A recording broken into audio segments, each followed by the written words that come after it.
ඉලෙක්ට්‍රෝනික විද්‍යාවේ අපි හතරවෙනි කොටසට තමයි දැන් යන්නේ. හතරවෙනි කොටස සංඛ්‍යාංක ඉලෙක්ට්‍රෝනික විද්‍යාව. ඒතර සංඛ්‍යාංක ඉලෙක්ට්‍රෝනික විද්‍යාව කියන මාතෘකාව යටතේ අපිට මූලික ගේට් එහෙම නැත්නම් ద్వාර පිළිබඳව ඉගෙන ගන්න තියෙනවා. ඉන් අනතුරුව අපිට තියෙනවා පිළිපොළ පිළිබඳව සාකච්ඡා කරන්න. ඒ ටික විතරයි අපිට අන්තර්ගත වෙන්නේ අපේ විෂය නිර්දේශයේ. අපි බලමු සංඛ්‍යාංක ඉලෙක්ට්‍රෝනික විද්‍යාව ඉගෙන ගන්න නම් අපිට මුලින්ම සිද්ධ වෙනවා සංඥා පිළිබඳව ඉගෙන ගන්න. සංඥා එහෙම නැත්නම් වෝල්ටීයතා තරංග කියලා අපිට හඳුන්වන්න පුළුවන්. ඒතර මේ සංඥා කියලා කියන්නේ මොනවද? ඒ සංඥා මොනවද? ප්‍රධාන වර්ග කීයක් තියෙනවද කියන කාරණේ අපි සාකච්ඡා කරන්න ඕන. එතකොට විද්‍යුත් සංඥා අපිට කතා කරන්න පුළුවන් ආකාර දෙකකින් ප්‍රතිසම සංඥා සහ සංඛ්‍යාංක සංඥා කියලා. ප්‍රතිසම සංඥා සහ සංඛ්‍යාංක සංඥා කියලා. අපි ප්‍රතිසම කියන එක මම හිතන්නේ ඔයගොල්ලෝ සිංහල වචන අහලා නැතත් ඉංග්‍රීසි වචන අහලා ඇති. ඇනලොග් සහ ඩිජිටල් කියලා අපි නම් දෙකක් භාවිත කරනවා. එතකොට ප්‍රතිසම කියලා කියන්නේ ඇනලොග්, සංඛ්‍යාංක කියලා කියන්නේ ඩිජිටල් කියන. එතකොට දැන් අපි මේ සංඥා පිළිබඳව හදාරන්න අපි භෞතික විද්‍යාවේ ඉගෙනගෙන තියෙන විචල්‍යයන්. එතකොට විචල්‍යනොත් මේ විදිහට ප්‍රතිසම සහ සංඛ්‍යාංක කියලා වර්ග කරන්න පුළුවන්. මොකද්ද ප්‍රතිසම විචල්‍යයක් කියලා කියන්නේ? කිසියම් විචල්‍යයක් එක්ක සන්තතිකව අකණ්ඩව වෙනත් වෙන කිසියම් තවත් රාශියක එහෙම නැත්නම් විචලනයක් තියෙනවා නම් ඒ වගේ විචල්‍යයක් අපි හඳුන්වනවා ප්‍රතිසම විචල්‍යයක් කියලා. එතකොට එක රාශියක් එක්ක අනිත් රාශිය විචලනය වෙන්නේ සන්තතිකව. එතකොට සන්තතිකව විචලනය වෙන ඒ ආකාරයේ රාශියකට විචල්‍යයකට අපි කියනවා ප්‍රතිසම විචල්‍යයක් කියලා. එතකොට ප්‍රතිසම විචල්‍යයක දෙන ලද අපේ සලකන ලද කුඩා කොටස් දෙකක් අතරේ මොනවා හරි ස්ථාන දෙකක් අතරේ තවත් ඕනෑ තරම් අගයන් කුඩා අගයන් විශාල ප්‍රමාණයක් තියෙනවා. ඒක තමයි විශේෂත්වය. උදාහරණයක් විදිහට අපි හිතමු රසදිය උෂ්ණත්වමානයක උෂ්ණත්වයත් එක්ක රසදිය කඳේ දිග විචලනය වීම. එතකොට අපි හිතමුකෝ යම් උෂ්ණත්ව දෙකක් අතර අපි හිතමු සෙල්සියස් 37යි 38යි අතරේ කොහේ හරි ඕනෑම තැනක තියෙන්න පුළුවන්. ඒ කියන්නේ ඒක තවත් කුඩා කොටස් ඕනෑම ප්‍රමාණයකට බෙදිය හැකි කුඩා කොටස් ඕනෑම ප්‍රමාණයක් තියෙන්න පුළුවන්. ඒ වගේ විචල්‍යයන් අපි හඳුන්වනවා සන්තතික විචල්‍යයන්. ඒවා අපි මෙතනදී කියන්නේ ප්‍රතිසම විචල්‍යයන් විදිහට. අපි හිතමු ටැංකියකට ජලය ලැබෙන ජල කරාමයක් තියෙනවා. ඒතර ජල කරාමෙන් ජලය එකතු වෙනවා ටැංකියට. එතකොට ඒ එකතු වෙන ජල පරිමාව කාලයත් එක්ක විචලනය වීම අපිට සලකන්න පුළුවන්. ඉතින් ඒ වගේ එකක් අපිට පුළුවන් ප්‍රතිසමව විචලනය වෙනවයි කියලා කියන්න. නමුත් අපි සාකච්ඡා කළ යුත්තේ විද්‍යුත් සංඥා නිසා අපි ඊළඟට යන්නේ විද්‍යුත් සංඥා පිළිබඳව කතා කරන්න. අපි හිතමු A සහ B කියලා විචල්‍යයන් දෙකක් තියෙනවා. එතකොට A සහ B විචල්‍යයන් දෙක A කියන විචල්‍යය වෙනස් කරනකොට B කියන විචල්‍ය සන්තතික ලෙස වෙනස් වෙනවා නම් අකණ්ඩව සන්තතික ලෙස විචලනය වෙනවා නම් ඒ වගේ සංඥාවක් ඒ වගේ විචල්‍යයක් අපි හඳුන්වනවා ප්‍රතිසම විචල්‍යයක් විදියට. එතකොට පරිපතයක් හා සම්බන්ධයෙන් තමයි අපි මේ කතා කරන්නේ. කිසියම් පරිපතයක ලක්ෂයන් දෙකක් අතර විභවාන්තරය ඒ තුලින් ගලන ධාරාව සමග සන්තතිකව වෙනස් වෙනවා නම් අපි ඒ වගේ පරිපතයක් හඳුන්වනවා ප්‍රතිසම පරිපතයක් කියලා. එතකොට වෝල්ටීයතාවය නැත්නම් විභවාන්තරය ධාරාවත් එක්ක සන්තතික ලෙස වෙනස් විය යුතුයි. ඉතින් එහෙම පරිපතයකට තමයි අපි කියන්නේ ප්‍රතිසම පරිපතයක් කියලා. අපි මෙතන සරල පූර්ණ පරිපතයක් ඇඳලා තියෙනවා. අපි බලමු මේ සරල පූර්ණ පරිපතය උදාහරණයකට ගත හැකිද කියලා. මෙතන තියෙනවා කෝෂයක්. එතකොට අපි මේ කෝෂයෙන් ලබා දෙනවයි කියලා හිතන්නකෝ V විභවාන්තරයක් නේද? එතකොට මේ V විභවාන්තරය මෙයා විචලනය කරන්න පුළුවන් කියලා හිතන්න. V විභවාන්තරේ විචලනය කරනකොට ඊට අදාළව මේ ප්‍රතිරෝධය තුලින් ගලන ධාරාව විචලනය වෙනවා. එතකොට මෙයාව අපිට සන්තතිකව විචලනය කළ හැකි නම් අපිට ධාරාවේ විචලනය සන්තතිකව ලබා ගන්න පුළුවන්. ඒ කියන්නේ මේ වගේ පරිපතයක් අපිට පුළුවන් මොකද්ද ප්‍රතිසම පරිපතයක් හැටියට සලකන්න. ඉතින් මෙන්න මේවා තුලින් ගමන් කරන විද්‍යුත් සංඥා අපි හඳුන්වනවා ප්‍රතිසම සංඥා කියලා. මේවා තුලින් ගමන් කරන විද්‍යුත් සංඥා එහෙම නැත්නම් අපි ඒ වෝල්ටීයතා තරංග අපි හඳුන්වනවා ප්‍රතිසම සංඥා කියලා. අපි ඊළඟට බලමු සංඛ්‍යාංක සංඥා කියලා කියන්නේ මොනවද? ඒතර සංඛ්‍යාංක සංඥා ගැන ඉගෙන ගන්න අපි මුලින්ම ඉගෙන ගන්න ඕන සංඛ්‍යාංක විචල්යන් කියන්නේ මොනවද කියලා. ඒතර සංඛ්‍යාංක විචල්යන් කියලා කියන්නේ කිසියම් විචල්‍යයක් එක්ක තවත් විචල්‍යයක් වෙනස් වෙන්නේ කිසියම් රාශියක් වෙනස් වෙන්නේ සන්තතික නොවන ආකාරයට නම් අපි සන්තතික නොවන ආකාරය හඳුන්වනවා ගණිතයේදී විවික්තව කියලා. එතකොට කිසියම් විචල්‍යයක් විවික්තව වෙනස් වෙනවා නම් ඒ වගේ විචල්‍යයක් අපි හඳුන්වන්නේ සංඛ්‍යාංක විචල්‍යයක් විදියට. එතකොට සංඛ්‍යාංක විචල්‍යයක දෙන ලද අගයන් දෙකක් අතරේදී තවත් කුඩා අගයන් පවතින්නේ නැහැ. ඒක තමයි තියෙන විශේෂත්වය. කිසියම් පරිපතයක ලක්ෂයන් දෙකක් අතර වෝල්ටීයතාවයට තියෙන්න පුළුවන් වෙන්නේ සන්තතිකව වෙනස් වෙන්නේ නැති නිශ්චිත අගයන් කිහිපයක් නම් ඒ වගේ පරිපතයක් අපි හඳුන්වන්නේ ප්‍රතිසම නොවන පරිපතයක් විදිහට. එතකොට පරිපතයක ලක්ෂයන් දෙකක් අතරට වෝල්ටීයතා මට්ටම් දෙකක් විතරක්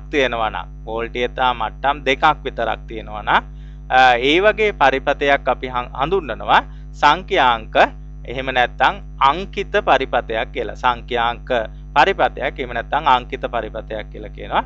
ඉතින් නූතනයේ භාවිත කරන ඉලෙක්ට්‍රෝනික උපාංග වල බොහෝ විට තියෙන්නේ මෙන්න මේ වගේ සංඛ්‍යාංක පරිපත. සංඛ්‍යාංක පරිපත තමයි බොහෝ ඒ වගේ ඉලෙක්ට්‍රෝනික උපාංග උපකරණ අභ්‍යන්තරයේ තියෙන්නේ. ඒක තමයි තියෙන විශේෂත්වය.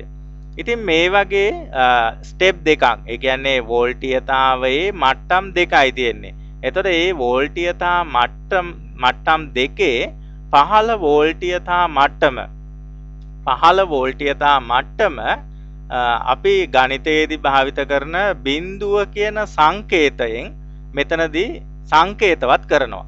එතකොට බිඳුව කියලා නෙවෙයි ඒකෙන් අදහස් කරන්නේ බිඳුව කියන සංකේතයෙන් සංකේතවත් කරනවා. ඒකේ ඉහළ වෝල්ටීයතා මට්ටම අපි සංකේතවත් කරනවා එක කියන එකෙන්. එක කියන සංකේතයෙන් සංකේතවත් කරනවා. එතකොට ඔයගොල්ලෝ හිතන්න එපා බිඳුවෙන් සංකේතවත් වෙන්නේ වෝල්ටීයතාවයේ බිඳුව නෙවෙයි. බිඳුව වෙන්නත් පුළුවන්. බොහෝ විට එහෙම එකක් නෙවෙයි. ඊළාට එක කියන එකෙන් සංකේතවත් කරන්නේ වෝල්ටීයතාවය වෝල්ට් 1යි කියන එක නෙවෙයි මොනවා හරි ඉහළ වෝල්ටීයතාවයක්. පහළ වෝල්ටීයතාවයක් අපි බිඳුව සංකේතයෙන් සංකේතවත් කරනවා. ඉහළ වෝල්ටීයතාවයක් අපි එක කියන සංකේතයෙන් සංකේතවත් කරනවා. ඉතින් මෙන්න මේ බිඳුව හා එක හා සම්බන්ධ ගණිතය අපි ඉගෙන ගත යුතුයි සංඛ්‍යාංක ඉලෙක්ට්‍රෝනික විද්‍යාව ඉගෙන ගන්න. ඉතින් ඒක අපි හඳුන්වනවා බූලියානු බීජ ගණිතයේ විදියට. ඉතින් බූලියානු බීජ ගණිතය කියන ඒ කොටසේ ඔබට අපේ විෂය නිර්දේශයේදී කතා කරන්න නැහැ ගොඩක් ගැඹුරට.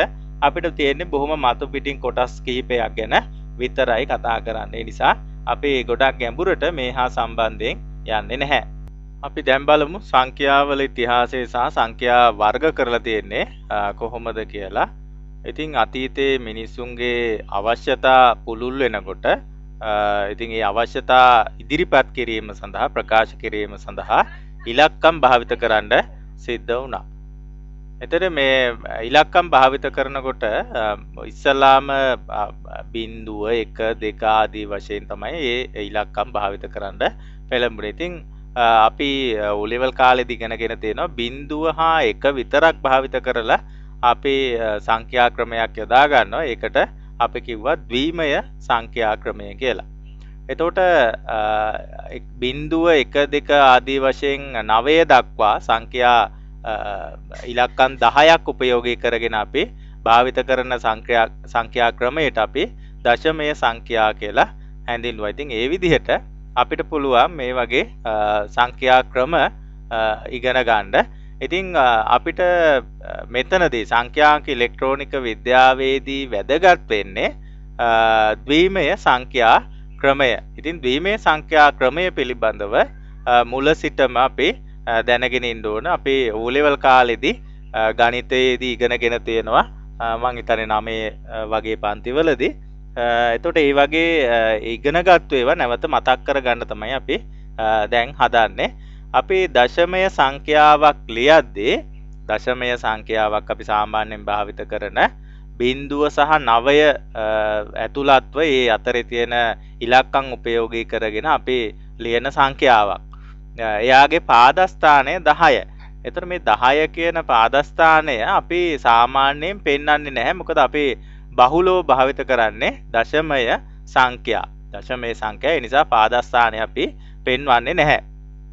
නමුත් ද්විමය සංඛ්‍යාවක් අපි ඉදිරිපත් කරනවා නම් අපි සාමාන්‍යයෙන් භාවිත කරන්නේ දශමය සංඛ්‍යා නිසා මෙතනදී පාදස්ථානය අපි පෙන්විය යුතුයි. සාමාන්‍යයෙන් අපි ඒ අදාළ ද්විමය සංඛ්‍යාවේ අග 15 දකුණු පැත්තේ කෙළවරේ 15න් අපි පාදස්ථානය පෙන්නනවා.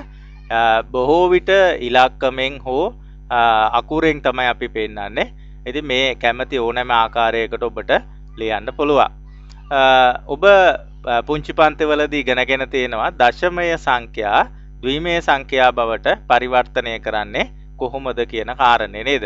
එතකොට දශමය සංඛ්‍යාවක් ද්විමය සංඛ්‍යාවක් බවට පත් කරනවා නම් දශමය සංඛ්‍යාව අපි දෙකෙන් බෙදීමෙන් මොකද්ද කරන්නේ? ඉතිරිය ඉදිරියෙන් සටහන් කරනවා. ඉතින් ඊළඟට ලැබෙන පිළිතුර ආපහු දෙකෙන් බෙදලා ඉතිරිය ඉදිරියෙන් සඳහන් කරනවා. ඒ විදිහට අවසානයේදී බිඳුව දක්වාම බිඳුව ලැබෙන තුරු බෙදලා ඉතිරිය ඉදිරියෙන් සඳහන් කරලා පහළ සිට ඉහළට අදාළ ද්විමය සංඛ්‍යාව විදියට ලියා දක්වනවා. මම ඔබට දැන් උදාහරණයක් පෙන්වන්නම්. ඒකෙන් පස්සේ ඔයගොල්ලෝ මේ තියෙන අභ්‍යාස කළ යුතුයි. බලමු දැන් දශමය සංඛ්‍යා කොහොමද ද්විමය සංඛ්‍යා බවට පත් කරන්නේ. පළමුව මම උදාහරණයක් විදිහට තෝරගන්නවා 23 ද්විමය බවට පරිවර්තනය කරන්න. එතකොට 23 පළමුව මම දෙකෙන් බෙදනවා. 23 පළමුව දෙකෙන් බෙදනවා. එහෙනම් පළමුව දෙකෙන් බෙදුවාම ලැබෙන පිළිතුර මෙතනින් ලියනවා. ඉදිරියෙන් ලියනවා ඉතිරි ගාන. එතකොට 23 දෙකෙන් බෙදුනහම 11යි. ඉතිරි 1යි. ආපහු 11 දෙකෙන් බෙදනවා. 11 දෙකෙන් බෙදලා ලැබෙන පිළිතුර 5යි. ඉතිරි 1යි. මෙතන ලියනවා ආපහු දෙකෙන් බෙදනවායි කියලා. දෙකෙන් බෙදලා ලැබෙන පිළිතුර 2යි. ඉතිරි 1යි. එතකොට ආපහු දෙකෙන් බෙදුනහම 1යි. ඉතිරි නැහැ. ආපහු 1ට 2 ඒවා බලනවා. 1ට 2 ඒවා නැහැ. හැබැයි ඉතිරි එකක් තියෙනවා. එතකොට 23 අපිට පුළුවන් දශමය 23 කියන දශමය සංඛ්‍යාව ද්විමය බවට පරිවර්තනය කරාම පිළිතුර ලියන්න 1.1.1 පාදස්ථානයේ 2 විදියට. ඊළඟට මම සාකච්ඡා කරන්න හදන්නේ දශම අඩංගු දශමය සංඛ්‍යාවක් කොහොමද ද්විමය බවට පරිවර්තනය කරන්නේ කියලා. දැන් අපිට වමනයි 25.75 ද්විමය බවට පත් කරන්න. ඉතින් මේක කරනකොට අපි පූර්ණ සංඛ්‍යාමය කොටස පරිවර්තනය කරනවා වෙනම දශම සංඛ්‍යාමය කොටස වෙනම පරිවර්තනය කරලා එකට ලියනවා. දැන් අපි බලමු ඉස්සලාම් 25 ද්විමය බවට පත් කරන්නේ කොහොමද කියලා. එතකොට 25 දෙකෙන් බෙදනවා. 25 දෙකෙන් බෙදුනහම 12යි. එතකොට 12 ඉතිරි එකක් තියෙනවා. 12 දෙකෙන් බෙදනවා 6යි.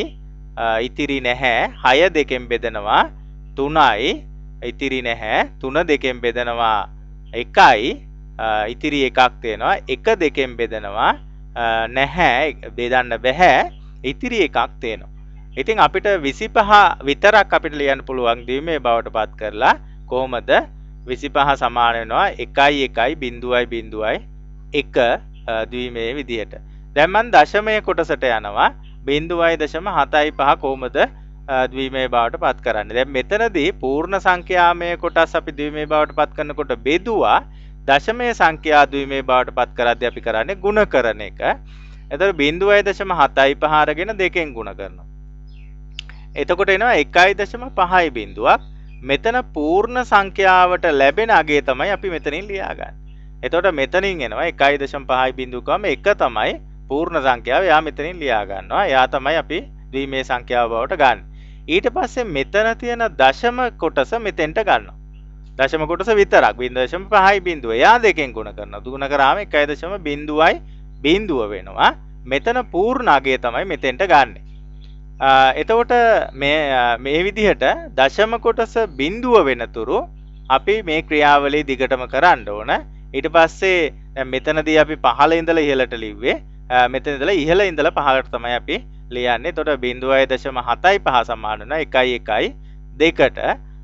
දැන් අපිට එහෙනම් පිළිතුර ලියන්න පුළුවන් 25.75 කියන දශමයේ සංඛ්‍යාව සමාන වෙනවා 1.1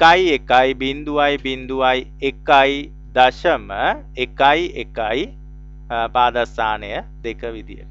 ඔය විදිහට අපිට පුළුවන් මේ හා සම්බන්ධයෙන් දශමයේ සංඛ්‍යා දශම අඩංගු දශමයේ සංඛ්‍යා ද්විමය බවට පරිවර්තනය කරන්න. අපි ඊළඟට බලමු ද්විමය සංඛ්‍යා කොහොමද දශමය සංඛ්‍යා බවට පරිවර්තනය කරන්නේ. එතකොට ද්විමය සංඛ්‍යාවක අග සිට තමයි අපි මේ ක්‍රියාවලිය පටන් ගන්නෙ. අගම තියෙන කෙළවරේම තියෙන සංඛ්‍යාව දෙකේ බිඳුව විදිහට තමයි අපි ලියාගන්නේ. ඊළඟට මෙයාව ඒ කියන්නේ අවසානයේට පෙර සංඛ්‍යාව දෙකේ 1 මෙයා දෙකේ 2 දෙකේ 3 ආදී වශයෙන් තමයි මේ සංඛ්‍යා තියෙන්නේ. එතකොට අපි මේ අගයන් එක්ක දෙකේ බිඳුව දෙකේ 1 ආදී වශයෙන් ඒ ලැබෙන අගයන් ගුණිත අපි එකතු කරලා දශමයේ සංඛ්‍යාවක් බවට පරිවර්තනය කරගන්න පුළුවන්. අපි බලමු උදාහරණ. ද්විමේ සංඛ්‍යා දශමයේ සංඛ්‍යා බවට පත් කිරීම. එතකොට මම අරගෙන තියෙන 1.1.2 දශමයේ බවට පත් කරන්න. එතකොට දශමයේ අගය මෙයාට අදාළව සමාන වෙනවා. මෙතන තියෙන මේ කෙළවරේම 1 කියන අගය මෙතනට අරගෙන තියෙනවා. එයා ಗುಣ කරනවා දෙකේ බිඳුවේ. ඊළාට මෙතන බිඳුව කියන අගය මෙතෙන්ට අරගෙන තියෙනවා. එයා ಗುಣ කරනවා දෙකේ 1කින්. ඊළාට මෙතන තියෙන 1 කියන අගය මෙතෙන්ට අරගෙන තියෙනවා. එයා ಗುಣ කරනවා දෙකේ 2කින්. ඊළාට මෙතන 1 කියන අගය මෙතෙන්ට අරගෙන එයාව ಗುಣ කරනවා දෙකේ 3කින්. එතකොට දෙකේ බිඳුව දෙකේ 1 දෙකේ 2 දෙකේ 3 ආදී වශයෙන් තමයි එන්නේ. දශමයේ සංඛ්‍යා අග සිට අපි අරගන්නවා. එතකොට මේ ගුණිතවල ඓක්‍ය තමයි අදාළ දශම අගය වෙන්නේ. දෙකේ 3 කියන්නේ 8යි. මෙතන දෙකේ 2 කියන්නේ 4යි. දෙකේ 1 2යි. දෙකේ බිඳුව කියන්නේ 1යි. දැන් අපිට මේවත් එක්ක ගුණ කරාම 1 වරක් 8 8යි. මෙතන එනවා 1 වරක් 4 4යි. 8යි 4යි 12යි. මෙතන බිඳුවෙන් ගුණ වෙන නිසා මේ පදේ බිඳුවයි. මෙතන එකක් එනවා. එතන 12යි 1යි 13යි. එහෙනම් මේ 13 කියන දශමය සංඛ්‍යාව තමයි ද්විමේ විදියට මෙහෙම ලියලා තියෙන්නේ. සංඛ්‍යාංක ඉලෙක්ට්‍රෝනික විද්‍යාවේ මූලික ద్వාර කිහිපයක් තියෙනවා. ඒවා පිළිබඳව දැන් අපි විමසා බලමු. අපි ලොජික් ගේට්ස් කියලා ඉංග්‍රීසියෙන් අපි කියනවා. සිංහලෙන් තාර්කික ద్వාර විදියට ඒවා හඳුන්වනවා. ප්‍රධාන වෝල්ටීයතාවයේ යම් නිශ්චිත අගයකට ගැලපෙන විදියට ප්‍රතිදාන වෝල්ටීයතාවය සකස් වන අවස්ථා ලැබෙන විදියට සැලසුම් කරන සංග්‍රහිත පරිපථ IC කියන ඒවා තාර්කික ద్వාර විදියට හඳුන්වනවා. ප්‍රධානයේ කිසියම් නිශ්චිත වෝල්ටීයතාවයකට නිශ්චිත අගයකට ගැලපෙන විදිහට ප්‍රතිදාන වෝල්ටීයතාවයක් ලැබෙනවා නම් ඒ වගේ සැලසුම් කරලා තියෙන IC සංග්‍රහිත පරිපථ අපි හඳුන්වනවා තාර්කික ద్వාර කියලා. එතකොට තාර්කික ద్వාර සැලසුම් කිරීමේදී බූලියානු බීජගණිතය අපිට බොහොම වැදගත් වෙනවා. ඉතින් මේ බූලියානු බීජගණිතයත් එක්ක තමයි මේවා ගොඩ නැගිලා තියෙන්නේ. ඒ නිසා අපි මෙතනින් එහාට යනකොට ඒකත් අපි ඉගෙන ගත යුතුයි. අපි ඊළඟට බලමු සත්‍යතා වගු කියන්නේ මොනවද? ට්‍රුත් ටේබල් කියලා කියන්නේ මොනවද? සත්‍යතා වගු. කිසියම් තාර්කික ద్వාරයක තර්කණය ඒකේ මොකද්ද සිද්ධ වෙන්නේ තර්කන ක්‍රියාවලිය ඉදිරිපත් කිරීම සඳහා අපිට පුළුවන් ආකාර කිහිපයක් යොදා ගන්න. ඉතින් ඒකෙන් එක ආකාරයක් තමයි සත්‍යතා වගු ඉදිරිපත් කිරීම. එතකොට ප්‍රදානයේ යම් යම් අගයන් වලට අදාළව ප්‍රතිදානය මොන අගයන් වලටද පත් වෙන්නේ මොන විදිහටද සකස් වෙන්නේ කියන කාරණය අපිට ඉදිරිපත් කරන්න පුළුවන් වගුවක් ඇසුරින්. ඒ වගුවට අපි කියනවා සත්‍යතා වගුව කියලා. ඊළඟට බූලියානු බීජගණිතයේදී භාවිත කරන සංකේත ටිකක් තියෙනවා. ඉතින් මේ සංකේත අපි ඊළඟට දැනගන්න ඕන. අපි not එහෙම නැත්නම් මේ අපි මේවා සිංහලෙන් ලියන්නේ ඔබ මතක තියාගන්න.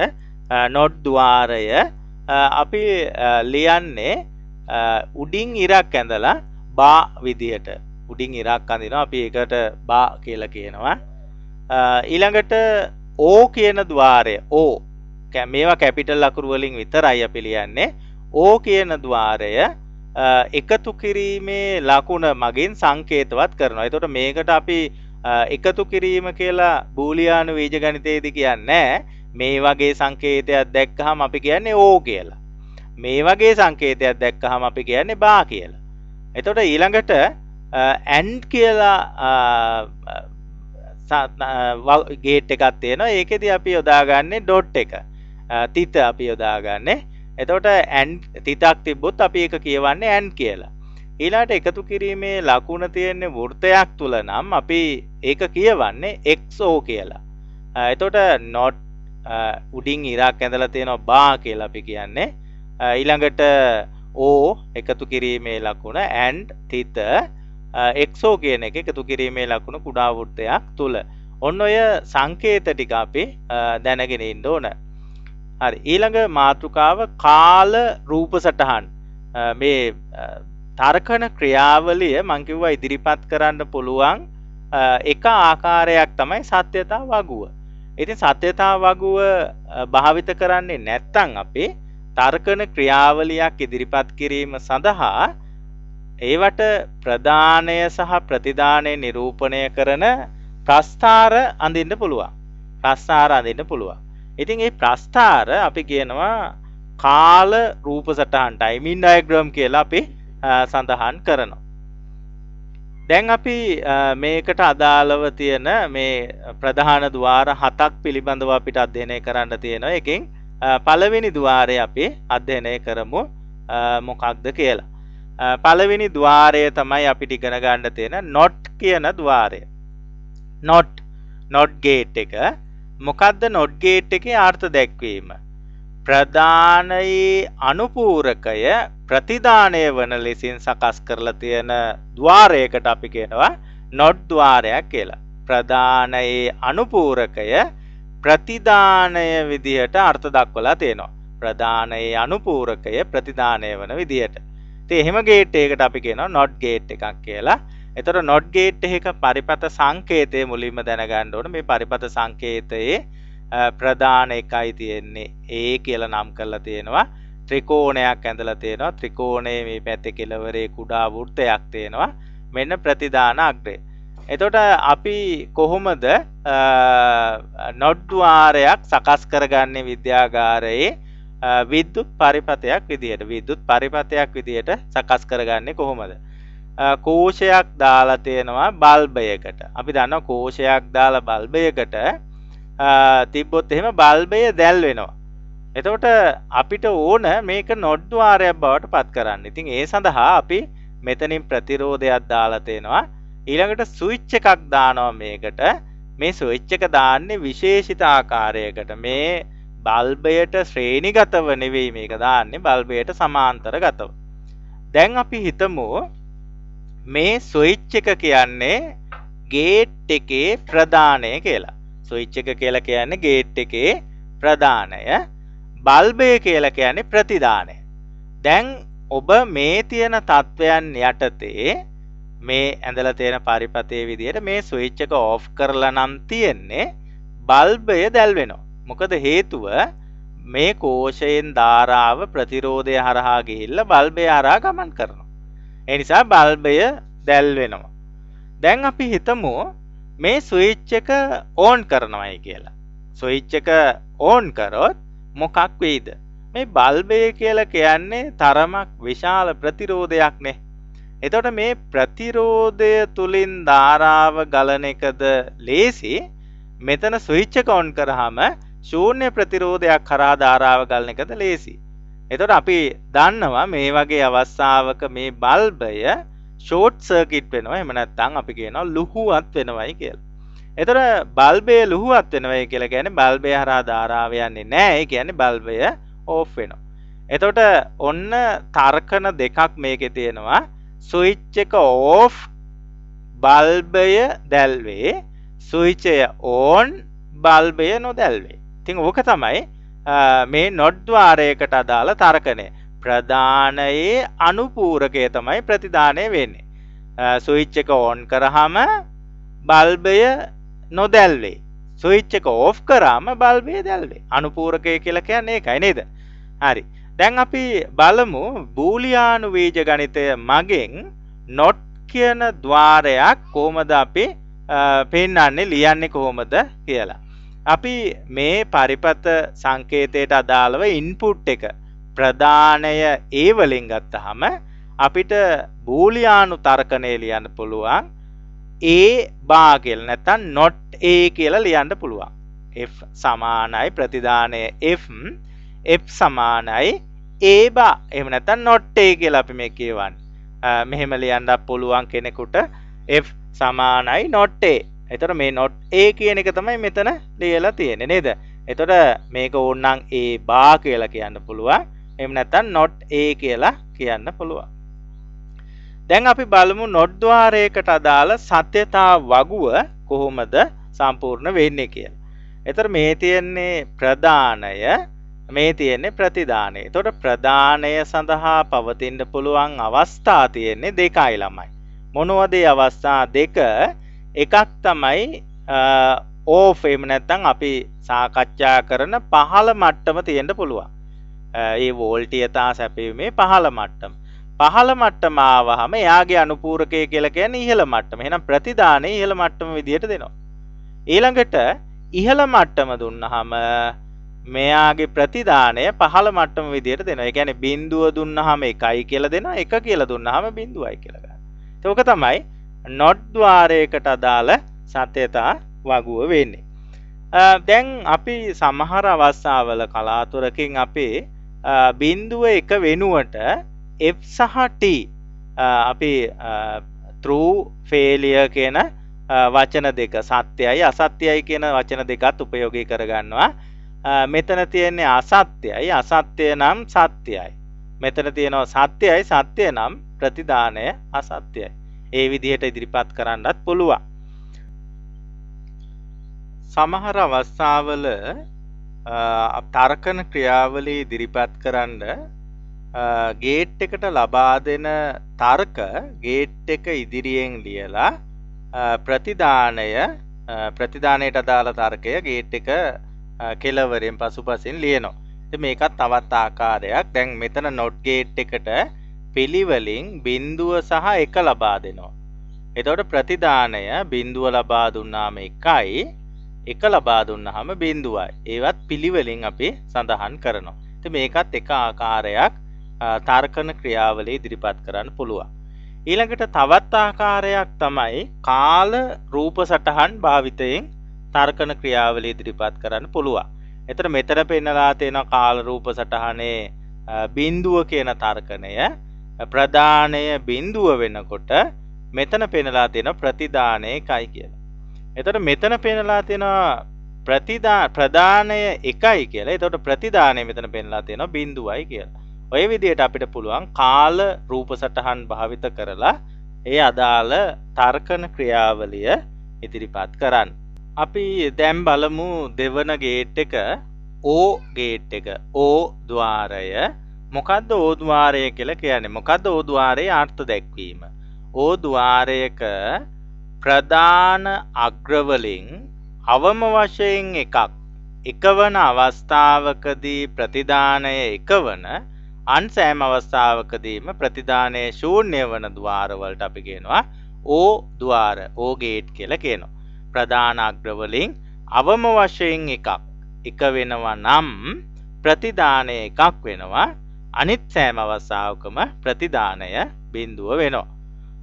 එහෙම ద్వාරයකට අපි කියනවා ඕ ద్వාරයක් කියලා.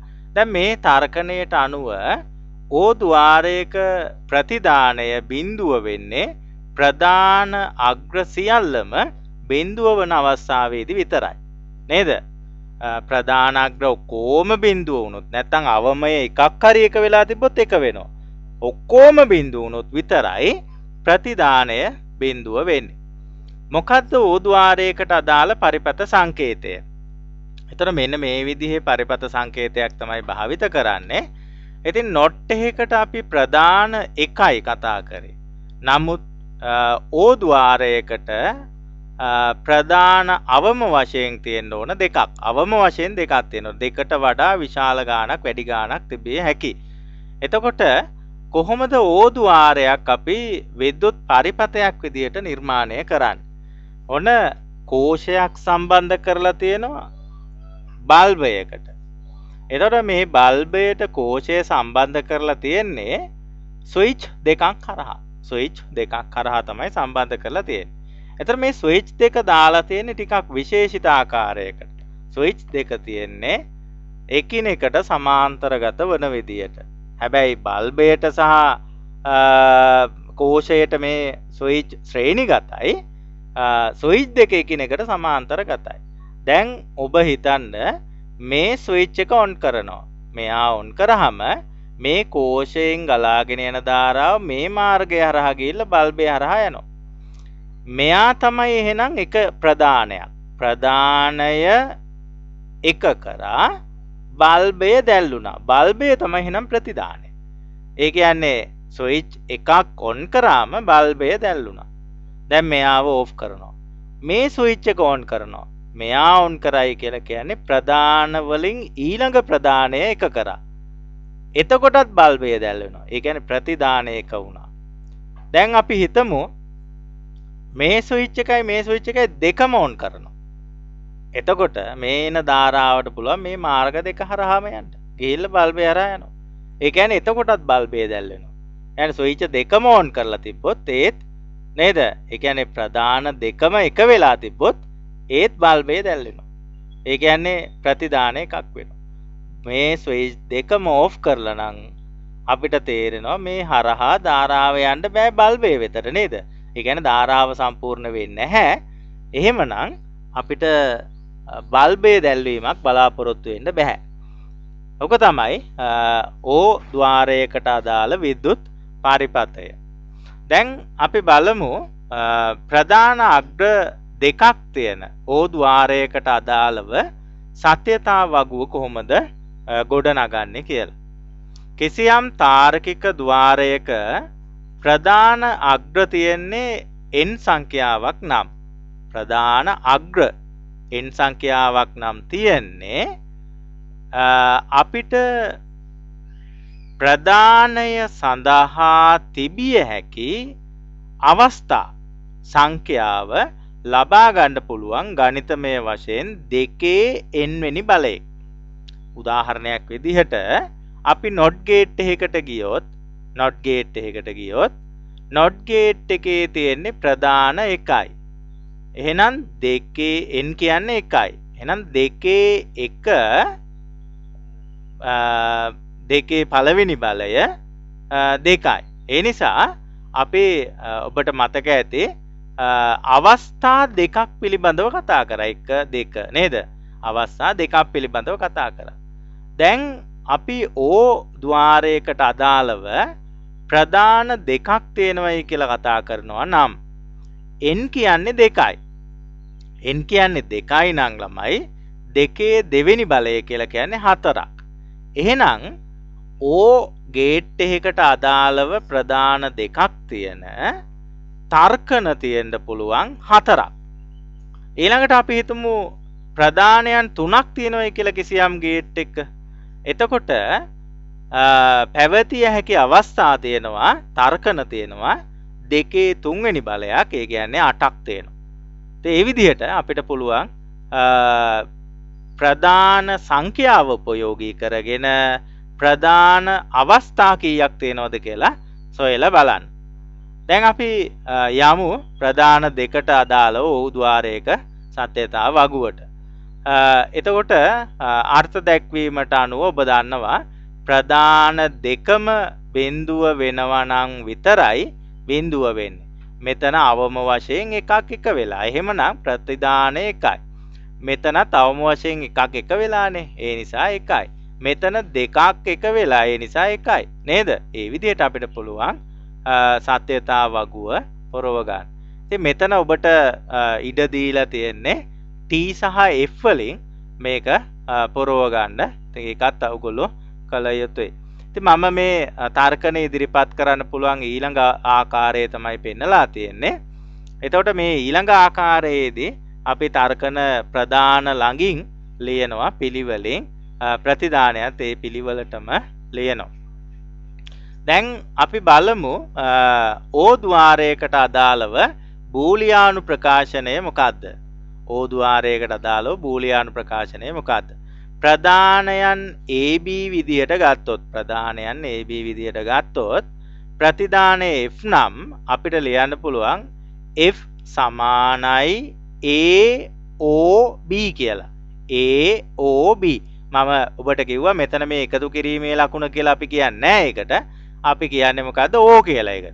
AOB කියලා කියන්න පුළුවන්. එහෙනම් මේක තමයි බූලියානු ප්‍රකාශනය වෙන්නේ. නේද?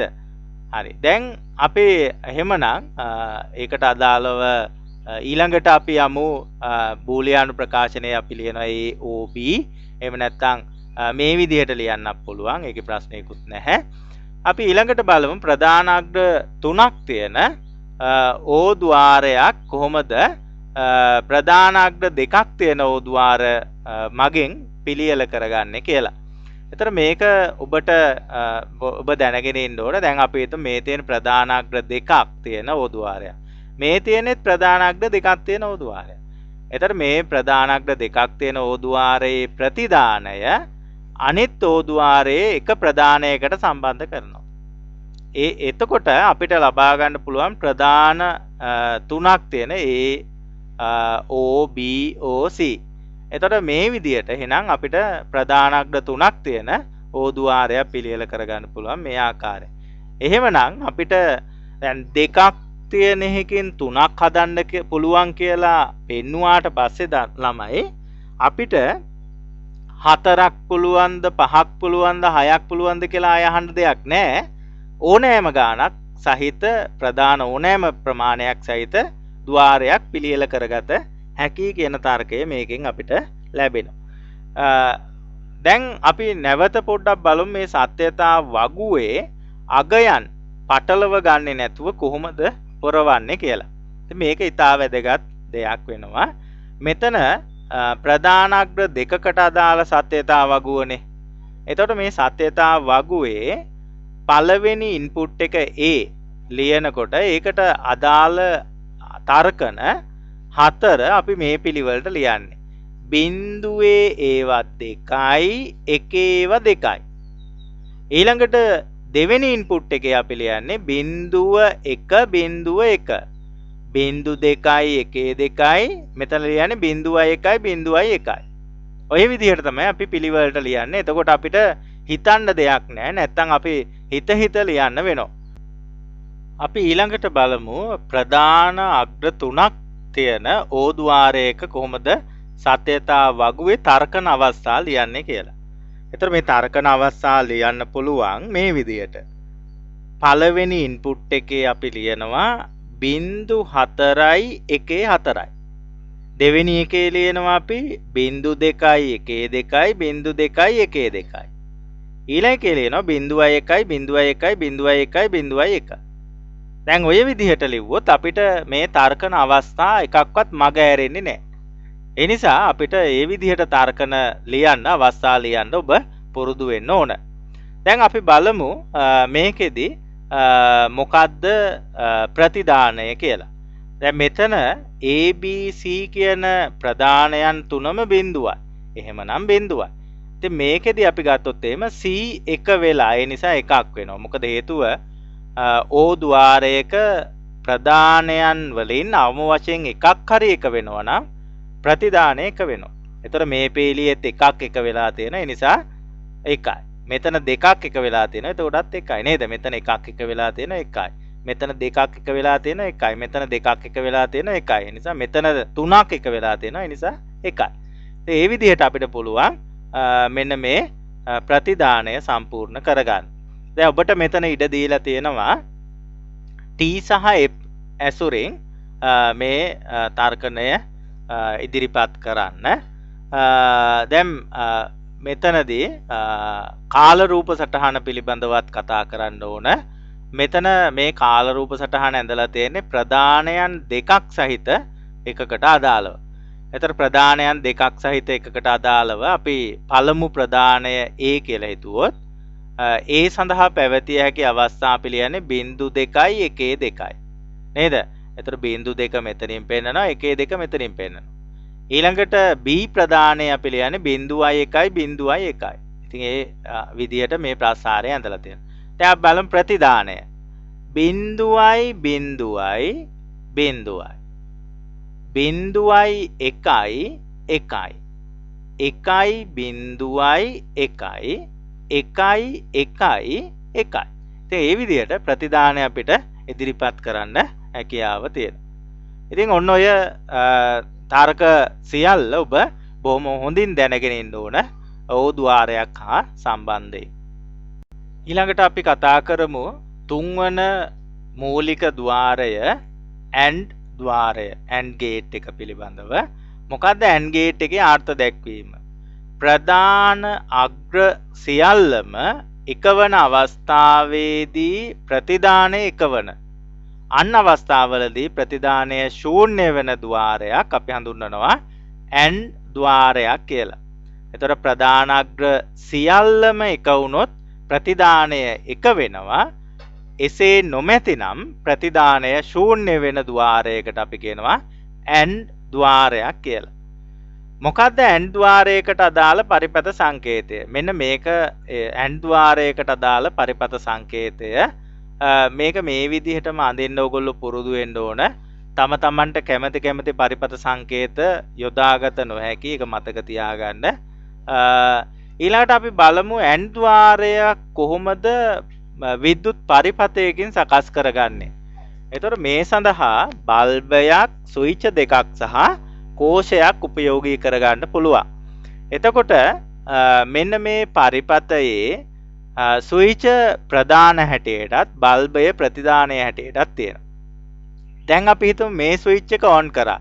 ඒ කියන්නේ එක ප්‍රධානයක් එක කරා අනිත් ප්‍රධානය බිඳුවයි. ඒතර මෙයා ඔන් කරා කියලා ධාරාවට බල්බය හරහා යන්න බෑ. මෙයා ඔෆ් වෙලා නිසා නේද? ඒ නිසා බල්බය දැල් වෙන්නේ නැහැ. දැන් මෙයා ඔෆ් කරලා මේ ස්විච් එක ඔන් කරා.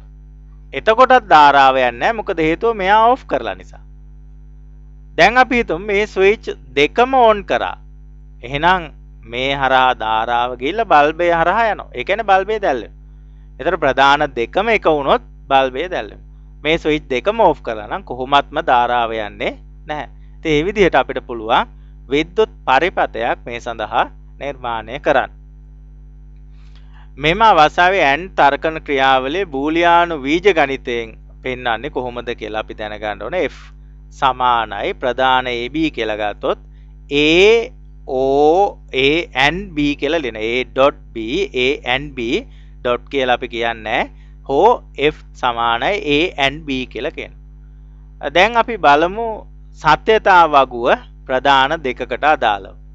එතකොට ඔබට මම ආපහු කියනවා ලියන හැටි ප්‍රධාන දෙකක් නම් තියෙන්නේ. පළමු ප්‍රධානයේ 0.2යි 1.2යි. දෙවෙනි ප්‍රධානයේ 0.1යි 0.1යි නේද? දැන් අපි බලමු 0.0යි වුණොත් 0යි. 0.1යි වුණොත් 0යි. මොකද හේතුව ප්‍රධාන සියල්ලම එක වුණොත් විතරයි එක වෙන්නේ. නේද? ඒකනේ අර්ථ දැක්වීම. ඊළාට මෙතන 1යි 0යි. මෙතන එකක් බිඳුව වෙලා නිසා 0යි. මෙතන ප්‍රධාන දෙකයි මේකේ තියෙන්නේ. දෙකම එක වෙලා. එහෙමනම් 1යි. නැත්තම් බිඳුවයි නේද? අනිත් අවස්ථාවලදී බිඳුවයි. ඒ විදිහට අපිට පුළුවන් සම්පූර්ණ කරන්න. ඉතින් මෙතන t සහ f ඇසුරෙන් ඔබ සම්පූර්ණ කරලා පුරුදු වෙන්න. ඊළාට කාල රූප සටහන අපි බලමු ප්‍රධාන දෙකකට අදාළව. එතකොට බිංදු 2යි 1 2යි බිංදුවයි 1යි බිංදුවයි 1යි විදිහට තියෙනවා. එතකොට බිංදුවයි බිංදුවයි නම් බිංදුවයි බිංදුවයි 1යි නම් බිංදුවයි 1යි බිංදුවයි නම් බිංදුවයි 1යි 1යි නම් 1යි විදිහට ලියන්න පුළුවන්. දැන් මීට කලින් සාකච්ඡා කරන ලද ඕ ద్వාරයකට අදාළව අපි පිළියෙල කරගත්තා ප්‍රධාන දෙකක් සහිත ඕ ద్వාරයකින් ප්‍රධාන තුනක් සහිත ඕ ద్వාරයක්. ඉතින් එලෙසම අපිට පුළුවන් ප්‍රධානයන් දෙකක් සහිත n ద్వාර දෙකක් උපයෝගී කරගෙන ප්‍රධාන තුනක් සහිත n ద్వාරයක් සකස් කරන්න. ඉතින් එහෙම සකස් කරන්න පුළුවන් නම් ආය අහන්න දෙයක් නැහැ. ප්‍රධාන 4ක් 5ක් 6ක් 7ක් ආදී වශයෙන් ඕනෑම ප්‍රමාණයකට මේ n ద్వාර පිළියෙල කරගත හැකියි. ඉතින් ඒ නිසා අපි ඇතැම් අවස්ථාවල ප්‍රධාන 3ක් සහිත n ద్వාරන් දිනවා 4ක් 5ක් 6ක් ආදී වශයෙන් සහිත ඒවා අපි අඳිනවා. ඉතින් ඒක එතකොට කිසි ප්‍රශ්නයක් වෙන්නේ නැහැ. දැන් අපි බලමු ඒ වගේ පිළියෙල කරගත්තු ප්‍රධාන 3ක් සහිත n ద్వාරයක සත්‍යතා වගුව මොකක්ද කියලා. අපේ තර්කණය තමයි ප්‍රධානයන් සියල්ලම එක වෙන අවස්ථාවක අනිත් අවස්ථාවලදී බිඳුව. ඒතර මෙන්න මේකෙදි විතරයි ප්‍රධාන සියල්ලම එක වෙන්නේ. එතකොට එක වෙනවා. අනිත් අවස්ථාවල ඔක්කොගේම බිඳුව වෙනවා. ඉතින් මෙතන ඔබට e සහ f වලින් සංකේතවත් කරන්න ඕන ප්‍රධාන තුනකට අදාළව බූලියානු ප්‍රකාශනය අපිට ලියන්න පුළුවන් a n b n c නේද? මේ විදිහට අපිට ඉදිරිපත් කරන්න පුළුවන්. ඊළාට බිඳුව සහ එක උපයෝගී කරගෙනත් ගේට් එක ළඟින් ලියන්න පුළුවන්. ඒකත් ඔබ ලියලා ඇඳලා පුරුදු වෙන්න ඕන. අපි ප්‍රධාන වශයෙන් මූලික ద్వාර 3 සාකච්ඡා කරලා ඉවරයි. මෙතනින් එහාට යන ద్వාර කිසියම් ක්‍රමයක් භාවිත කරලා නිර්මාණය කරගත හැකි අර මූලික ద్వාර පාවිච්චි කරලා. අපි බලමු ඊළඟ ద్వාරය XO ద్వාරය කියලා කියනවා. XO ద్వාරය exclusive O කියලා අපි කියන්නේ. බහිෂ්කාර කියන සිංහල වචනය මං කැමති ඔයගොල්ලෝ XO කියලා විතරක් XO gate කියලා විතරක් කියනවා නම් මොකද සිංහල වචන අපි මේකෙදි භාවිත කරන්නේ නැති නිසා. ප්‍රධාන අග්‍රවලින් එකක් පමණක් එකවන විට ප්‍රතිදානය එක වන්නා වූත් අන් සෑම අවස්ථාවකම ප්‍රතිදානය ශූන්‍ය වන්නා වූ ద్వාර XO ద్వාර විදියට අර්ථ දක්වලා තියෙනවා. ඒතර ප්‍රධාන වලින් එකක් විතරක් එකක් පමණක් එක වෙන විට ප්‍රතිදානය එක වෙනවා. අනිත් අවස්ථාවල ප්‍රතිදානය බිඳුව වෙනවා.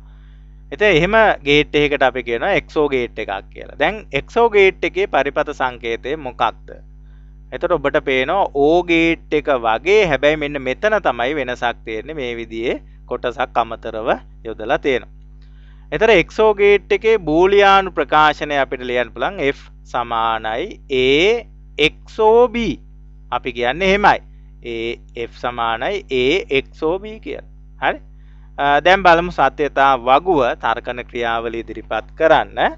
එතකොට මෙතන තියෙන්නේ බිඳුව එකක් පමණක් එක වෙලා නැහැනේ මේකේ. ඒ නිසා බිඳුවයි. මෙතන තියෙන්නේ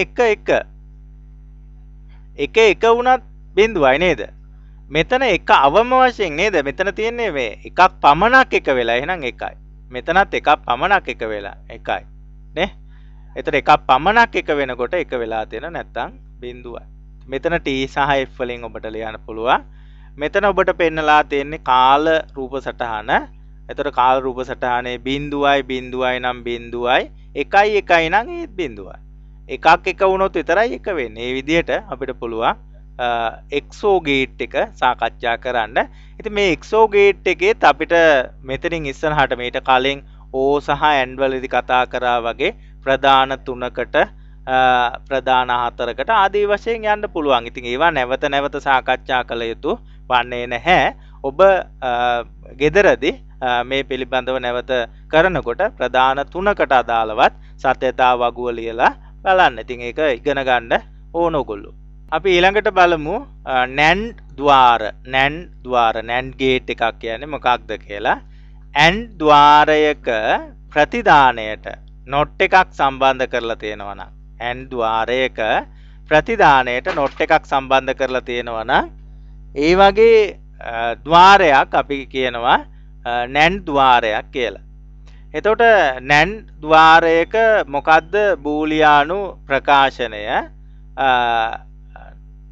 if අපි ලියනවා and එකක් නම් a and b කියලා. එතකොට not එකක් දාපු ගමන් මේක බා බවට පත් වෙනවා. නැත්නම් අපි ලියනවා a and b සම්පූර්ණයෙන් බා නේද? එතකොට ඒක අපිට කියන්න පුළුවන් කොහොමද? මෙතන මේ ලියලා තියෙන්නේ a and b නේද? එහෙනම් අපිට කියන්න පුළුවන් f සමානයි a and b නේද? ඒ විදිහට අපිට ලියන්න පුළුවන්. අපි නැන්ඩ් ద్వාරයක පරිපත සංකේතය මොකක්ද? ඇන්ඩ් ద్వාරයක පරිපත සංකේතයේ පොඩි වෙනස් කිරීමක් මෙතෙන්ට කුඩා වෘත්තයක් ඇඳලා අපි පෙන්නලා තියෙනවා. එතකොට a and b කියන එක තමයි මේ ගේට් එකෙන් පෙන්නන්නේ. දැන් අපි බලමු සත්‍යතා වගුව මොකක්ද කියලා. ඉතින් මේ සත්‍යතා වගුවේ ඇත්තටම තියෙන ඕන කොලම් 3යි 4ක් මම ඇඳලා තියෙනවා. මොකද ඇන්ඩ් තර්කණයත් අරගෙන. ඇන්ඩ් වල නොට් එක නිසා ලේසියිනේ නේද? එතකොට බිඳුවයි නම් ඇන්ඩ් තර්කණය බිඳුවයි. හැබැයි නැන්ඩ් තර්කණය මේකේ ප්‍රතිදානය නිසා එකයි. ඊළඟට මෙතන බිඳුවයි එක වුණොත් ඇන්ඩ් තර්කණය බිඳුවයි නැන්ඩ් තර්කණය එකයි. එකයි බිඳුව වුණොත් බිඳුවයි ඇන්ඩ් තර්කණය. හැබැයි නැන්ඩ් තර්කණය වෙන්නේ එකයි. එකයි එක වුණොත් ඇන්ඩ් තර්කණය එක වුණාට ඒකේ ප්‍රතිදානය කියලා කියන්නේ බිඳුවයි. ඒ කියන්නේ නැන්ඩ් තර්කණය බිඳුවයි. ඒ ඔය විදිහට අපිට පුළුවන් තර්කණය ඉදිරිපත් කරන්න සත්‍යතා වගුවක් භාවිත කරලා. ඊළඟට අපි බලමු මේ කාල රූප සටහනක් භාවිත කරලා කොහොමද මේ තර්කණය ඉදිරිපත් කරන්නේ. බිඳුවයි නම් මෙතෙන්ට එනවා 1යි කියලා. බිඳුවයි 1යි නම් 1යි. එකයි බිඳුවයි නම් 1යි. එකයි එකයි නම් බිඳුවයි කියලා අපිට ලබා ගන්න හැකියාව තියෙනවා. ඉතින් මේකෙදිත් ප්‍රධාන 3කට 4කට ආදී වශයෙන් අපි සාකච්ඡා කරන. හැබැයි අපේ විෂය නිර්දේශයේදී කියන්නේ ප්‍රධාන අග්‍ර 3ක් උපරිම වශයෙන් තියෙන ගේට් විතරක් සාකච්ඡා කරන්න කියලා. හැබැයි ඉතින් මේ 2019 විභාගෙදී අපි දැක්කා ප්‍රධාන 5ක් තියෙන ගේට් එකක් තමයි විභාගෙට ලබා දුන්නේ නේද? සිලබස් එක හදනකොට කියන උපරිමේ ප්‍රධාන 3යි ප්‍රධාන 5ක් විතර තියෙන ඒවත් දීලා තියෙනවා. ඉතින් මම දැක්කා අපි මාකින් කරනකොට සමහර දරුවෝ ඒවයේ මේ සත්‍යතා වගුව ලියලා තිබ්බා. දැන් ඔබ දන්නවා ප්‍රධාන 5ක් තියෙනවා නම් පැවතිය හැකි අවස්ථා සත්‍යතා වගුවක් ලිව්වොත් කීයද? 2/5 වෙනි බලය කියලා කියන්නේ 32ක්. මම දැක්කා සමහර දරුවෝ ලියලා තිබ්බා උත්තර පත්‍රයේ 32ක් අවස්ථා. ඉතින් ළමයි එහෙම ලියන්න ගියාම අමාරු වෙටෙනවා. ඒ වගේ අපි උපරිමයේ 3කට තමයි සාකච්ඡා කරන්නේ. අපි ඊළඟ ගේට් එක සලකා බලමු. නෝ ගේට් එක. මොකද්ද මේ නෝ ගේට් එක කියලා කියන්නේ? ඕ ගේට් එක ප්‍රතිදානයට නොට් එකක් සම්බන්ධ කරාම අපි කියනවා නෝ ගේට් එකක් කියලා. එතකොට නෝ ගේට් එක මොකද්ද පරිපත සංකේතය? අපි ඕ ගේට් එක පරිපත සංකේතයේ ප්‍රතිදානයේ පැත්තෙන් කුඩා වෘත්තයක් අඳිනවා. මෙතන පෙන්නලා නැහැ. එතකොට මෙන්න මේ වගේ කුඩා වෘත්තයක් අඳිනවා. මේ ඉරණක් නැහැ. ඒක තමයි නෝ ద్వාරයකට අදාළ පරිපත සංකේතය වෙන්නේ. බූලියානු ප්‍රකාශනය කියලා කියන්නේ අපි දන්නවා ඕ ద్వාරයකට අදාළව ඉන්පුට් AB කියලා ගත්තොත් AOB දැන් not එකක් තියෙන නිසා AOB not. එතකොට මේක කියන්න පුළුවන් අපිට කොහොමද A no B කියලා. A no B නේද? දැන් අපි බලමු සත්‍යතා වගුව මොකද්ද කියලා. බිඳුවයි නම් ඕ තර්කණය වෙන්නේ බිඳුවයි. නෝ තර්කණය වෙන්නේ 1යි. බිඳුවයි 1යි නම් ඕ තර්කණය 1යි. එහෙමනම් නෝ තර්කණය බිඳුවයි. එක බිඳුව වුණොත් ඕ තර්කණය 1යි. නෝ තර්කණය බිඳුවයි. 1යි 1 වුණොත් ඕ තර්කණය 1යි. එයාගේ ප්‍රතිදානය තමයි නෝ වෙන්නේ. නිසා එක බිඳුවක් වෙනවා. දැන් අපි බලමු කාල රූප සටහනකින් මේක පෙන්වන්න. බිඳුවයි බිඳුවයි වුණොත් එක වෙනවා. නැත්තම් අනිත් අවස්ථාවකගේම බිඳුව වෙලා තියෙනවා. ඒ විදිහට අපිට පුළුවන් මේක සාකච්ඡා කරන්න. මෙතනදීත් ඔබ දැනගන්න ඕන කාරණයක් තමයි මේවා භාවිත කරනකොට ඉන්පුට් තුනේ ඒවා යොදා ගන්න පුළුවන්. සත්‍යතා වගුත් ඔබ ඉන්පුට් තුනකට අදාළව ලියලා පුරුදු වෙන්න. අපි අන්තිම ගේට් එක ගැන සාකච්ඡා කරමු. මේක XNO ගේට් එක. XNO ගේට් එක. ප්‍රධානය සමාන අවස්ථාවලදී ප්‍රතිදානය එකවන අනෙක් අවස්ථාවලදී ප්‍රතිදානය බිඳුව වෙන ద్వාරයකට අපි කියනවා XNO ගේට් එකක් කියලා. එතකොට XO ගේට් එකක ප්‍රතිදානයට නොට් එකක් තමයි මේකෙදි සම්බන්ධ කරලා තියෙන්නේ. එතකොට XO ගේට් එකක් අපි ලිව්වා AXOB කියලා. ඒකේ නොට් එක ගත්තාම නේද උඩින් බා කියන එක පෙන්වන්න. ඒක අපි ලියනවා AXNOB කියලා. අපි බලමු පරිපත සංකේතය මොකක්ද කියලා. මෙන්න මේ විදිහේ පරිපත සංකේතයක් අපිට ප්‍රයෝගී කරගන්න පුළුවන්. මොකද්ද සත්‍යතා වගුව? අපි ප්‍රධාන සමාන අවස්ථාවලදී පමණයි ප්‍රතිදානයක වෙන්නේ. එතකොට මෙතන බිඳුව බිඳුව කියන්නේ සමාන ප්‍රදාන. සමාන ප්‍රදාන නම් ප්‍රතිදානය එකයි. මෙතන එක එක කියන්නේ සමාන ප්‍රදාන. සමාන ප්‍රදාන නම් එකයි. මෙතන තියෙන්නේ අසමාන ප්‍රදාන. මේ අවස්ථා දෙකේ. මේ නිසා බිඳුව. ඒ විදිහට අපිට පුළුවන් සත්‍යතා වගුව ඉදිරිපත් කරන්න.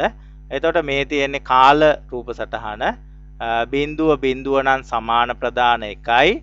එක එක නම් සමාන ප්‍රදාන එකයි. අනිත් අවස්ථා දෙක බිඳුව වෙනවා. ඉතින් ඔය විදිහට අපිට පුළුවන් මේ මූලික ద్వාර අපිට සාකච්ඡා කරන්න.